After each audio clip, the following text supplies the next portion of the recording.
Hello दोस्तों, आज के इस वीडियो में हम एक मैथ्स प्रॉब्लम सॉल्व करने वाले हैं जो दिखने में आसान है लेकिन है नहीं। आज हम अंडर रूट 10x का इंटीग्रेशन करने वाले हैं। सबसे पहले हम इसको i के बराबर मान लेंगे। पहला काम इसमें ये होगा कि हम अंडर रूट 10x को t मान लें, या फिर हम कह सकते हैं कि 10x को हम t स्क्वायर के बराबर मान लें। अब dx की वैल्यू निकालने के लिए हमें दोनों साइड डिफरेंशिएशन करना पड़ेगा। तो आएगा sec square x dx is equal to 2t dt। यहाँ से हमारी dx की वैल्यू निकल आई 2t dt upon sec square x। अब sec स्क्वायर x की जगह दोस्तों हम लिख सकते हैं 1 प्लस टेन स्क्वायर x। अब क्योंकि 10x की वैल्यू है t स्क्वायर, तो टेन स्क्वायर x की वैल्यू होगी t टू द पावर 4। तो ये वैल्यू हम पुट कर देंगे तो आ जाएगा 2t dt upon 1 plus t to the power 4।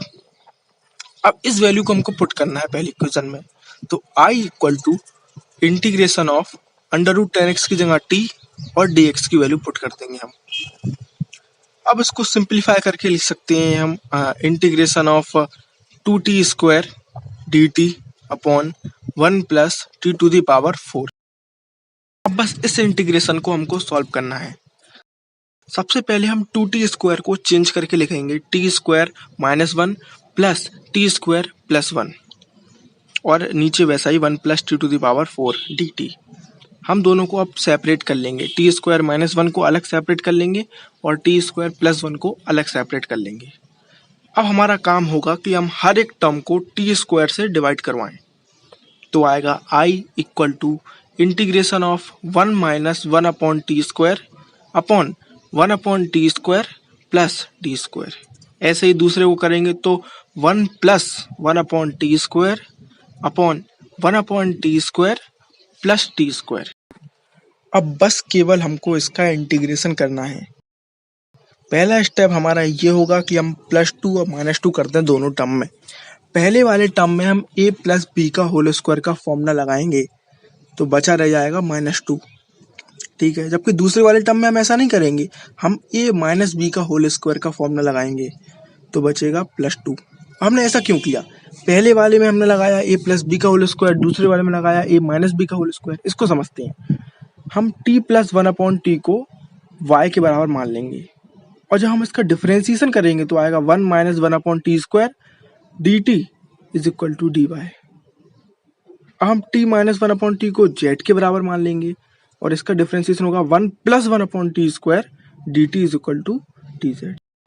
अब हम इस वाली वैल्यू को पुट करेंगे जब पहले वाले टर्म में, तो ये वाले टर्म और ये वाले टर्म कैंसिल हो गए, और जब हम इस वाली वैल्यू को दूसरे वाले टर्म में पुट करेंगे तो ये वाले और ये वाले टर्म कैंसिल हो गए, इसलिए हमने ये वैल्यू मानी है। हमारी इक्वेशन बचेगी i equal to integration d y upon y square minus 2 plus integration of d z upon z square plus 2।